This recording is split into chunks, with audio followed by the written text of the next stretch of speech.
Sarà per merito, stavolta, della crisi, o perché la gente sente sempre più la necessità di ritrovare le proprie origini, i valori, le tradizioni,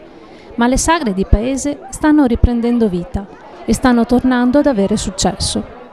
Come la storica sagra del Redentore di Zelo, giunta alla 157esima edizione, un'occasione preziosa per stare assieme, riunire famiglie e ritrovare vecchie amicizie, magari attorno ad un buon piatto tipico,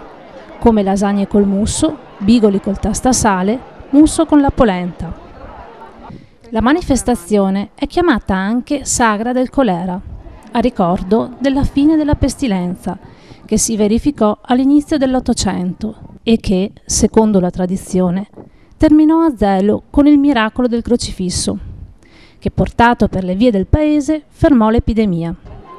Divertimento, spettacoli musicali e intrattenimento, anche per i più piccoli,